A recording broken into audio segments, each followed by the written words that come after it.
Hola, soy Alberico Barrios, fui periodista. ¿Cómo están?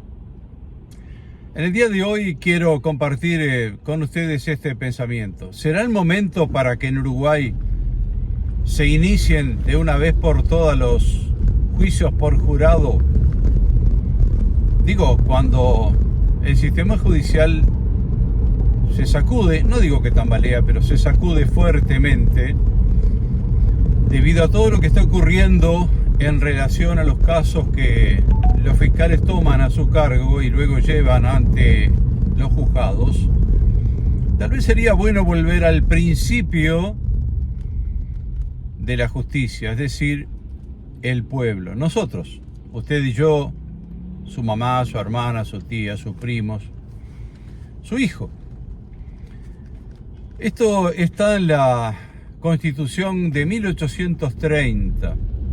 Ya los constituyentes, las personas que prácticamente pusieron los cimientos en el Uruguay, habían previsto que los juicios, algunos juicios criminales, algunos juicios penales, fueran por jurado.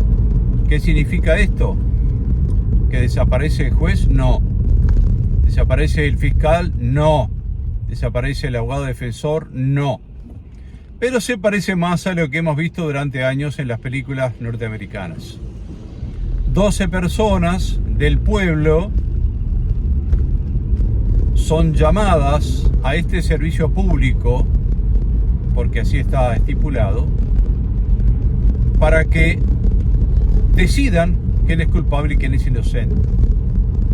Luego el juez decidirá qué pena le corresponde a quien sea declarado culpable o en qué términos se libera a quien sea considerado inocente. La pena, la cantidad de meses, años, días o semanas, lo pone el juez de acuerdo a la ley.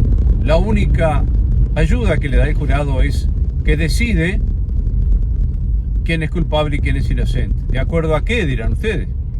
Bueno, como dije, no desaparecen ni los fiscales ni el abogado defensor. Con ver una película americana se van a hacer una idea de cómo es. Basta con haber visto alguna para recordar cómo es. En 1830 los constituyentes decidieron que así fuera, pero al ponerse en ejercicio esta facultad de que 12 personas se ayudaran a un juez a decidir sobre la culpabilidad o la inocencia de una persona acusada de un delito penal, de algunos delitos penales, no todos, sucedió que el jurado, según se pudo probar después, eran 12 personas, fue comprado, por lo menos la mayoría del jurado, y de esa manera el escándalo hizo que lo que en la Constitución del 30 decía deberá hacerse por juicio por jurado, en la del 34, después de este desgraciado insuceso, dijera podrá, es decir, la ley podrá determinar cuáles son los juicios por jurado. Quedó ahí en la Constitución. Nunca más se intentó. Claro, estamos hablando de más de 100 años atrás, ¿no? La gente era distinta, los medios de comunicación distintos, los poderes fácticos, económicos, políticos eran distintos. Siguen estando, pero son distintos. Entonces, nunca más se intentó, ni siquiera como un programa piloto, que sería lo ideal en este caso. En el proyecto de ley que ha sido presentado una y otra vez en el Parlamento por la organización civil Juradis Uruguay, esta organización se fundó en 1992 justamente para que el legislador tuviera la gentileza de considerar este proyecto de ley de juicio por jurado y desarrollara por lo menos un plan piloto para que en algunas causas criminales, en algunos lugares, con algunos jueces, con determinados, se iniciara un plan piloto para saber si el juicio por jurado es procedente en Uruguay. Procedente es porque está en la Constitución, nada menos. Pero hay que reglamentarlo. De todas formas, ese proyecto de ley prevé que cualquier persona que pueda elegir presidente, es decir, que vote, sea un elector, si tiene la credencial vigente, puede ser llamado a integrar este jurado de 12 personas. En realidad son 36 personas que son llamadas y luego, en una preaudiencia, tanto el fiscal como el defensor analizan a las personas de acuerdo a la causa que se va a decidir, si tienen algún prejuicio, en fin, cualquier cosa que los defensores o los fiscales del caso digan, la persona puede ser excluida sin otra consecuencia y se toma, digamos, el examen a otra persona. No hay que ser, no es necesario ser profesional universitario. Si lo fuera, no tiene importancia si es un albañil, si es una ama de casa, un peón rural, cualquier persona que vote. Todos los que votamos podemos ser llamados a integrar ese jurado. Es más, se le excluye, como cuando uno dona sangre, se le da un día libre, uno o varios días, lo que sean necesarios hasta que se llegue a una conclusión que es presentada luego al juez y esa persona es culpable o inocente porque el jurado lo decide. No hay una segunda instancia, no hay como ahora un tribunal de apelaciones. Eso es concluyente. Un juez, por graves defectos en el procedimiento, por algún vicio del jurado, puede declarar que el jurado es nulo y puede llamar a otro jurado. Esto se ve bastante bien en las películas americanas. Hay distintos tipos de jurado porque el que está previsto en Uruguay es de 12 personas del pueblo que asisten a un juez. ¿Por qué digo esto? Digo esto justamente por eso, porque al tener dudas las personas acerca de la honorabilidad o la neutralidad o imparcialidad de los fiscales que llevan hoy la voz cantante de los juicios penales, o de los jueces, o de los tribunales de apelaciones, o eventualmente de la Suprema Corte, podría desarrollarse en Uruguay un plan piloto basado en este proyecto de ley que no ha sido aprobado, aunque tuvo ya 2 veces en el Parlamento y 2 veces faltó tiempo para que el Senado lo aprobara. Lo aprobó 2 veces diputados y luego faltó tiempo. Si eso fuera así, usted o yo podríamos ser llamados a integrar un jurado, pasaríamos por este voir dire, que así se llama el examen a lo que se somete a los jurados, para saber si tenemos algún prejuicio. En un diálogo con el defensor y con el fiscal del caso, podemos ser excluidos o admitidos en ese jurado. No se recibe dinero a cambio de eso porque es un servicio público, pero se nos excluye de los días laborales en el caso de que así fuera.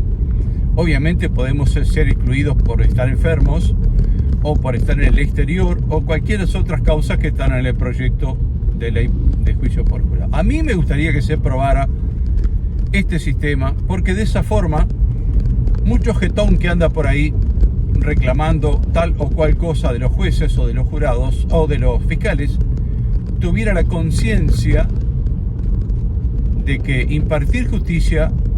para impartir justicia se necesita por lo menos temple emocional. En Uruguay no existe la pena de muerte, pero si existiera, un jurado podría eventualmente, al ser culpable a alguien, condenarlo a la pena de muerte. Igual que para salvar una vida siendo médico, los médicos ponen todo lo que pueden, todo lo que saben. Un jurado, cuando va a decidir si alguien es culpable o inocente, tiene que hacer un análisis de conciencia, porque además el jurado tiene que decidir por unanimidad, es decir, los que están en contra tienen que ser convencidos de los que están a favor de que esa persona es culpable o de que es inocente para que seas culpado o para que sea culpado, exculpado o culpado, culpable o inocente, responsable sería la palabra correcta, o inocente o no culpable, como dicen los gringos. A mí me ha seducido hace años eso, será porque vi muchos cines, soy del 50, así que vi la era de oro del cine, hay muchas películas, tal vez 12 hombres en pugna sea una de las mejores, hay una versión norteamericana y una española, donde casualmente uno de los jurados es nuestro conocido Curro Jiménez, que tanto nos entretuvo con aquella serie Curro Jiménez. Él actúa ahí como uno de los jurados. En este caso es un menor, pero bueno, ya si ven la película se van a estar en YouTube, así que la pueden encontrar fácilmente. Si ustedes quieren ayudar en esta causa es fácil, como siempre debe hacerse, los que votamos, tenemos allí en el Parlamento a una persona que nos representa y esa persona tiene la obligación de recibir nuestras opiniones y nuestras posiciones respecto de tal o cual asunto, en este caso del proyecto de ley juicios por jurado. Yo los invito a que llamen por teléfono, hablen con la secretaria y le digan: yo voté a fulano de tal o fulana de tal, soy fulano de tal, tal es mi número de credencial, si lo quieren decir, no es necesario, pero si lo quieren decir, para que esta persona le transmita a ese diputado que está facultado para desarchivar el proyecto de ley de juicio por jurado, y de esa forma probaríamos qué pasaría si la justicia volviera al pueblo para los casos como los que se han dado estos últimos años, donde mucha gente presenta dudas acerca de la culpabilidad o de la inocencia que los jueces han determinado. Para algunos casos, para algunas personas, algunos son evidentes, pero bueno, prefiero no opinar sobre eso porque es cosa juzgada. Ese asunto ya ha terminado y no hay vuelta que darle. Pero sí, en el futuro podríamos empezar a practicar esa forma de impartir justicia a partir del pueblo y luego que los jueces determinen cuánto tiempo merece estar penado esa persona o inmediatamente liberado de cargo y culpa. Pero esta es solo mi opinión. ¿Y usted qué opina?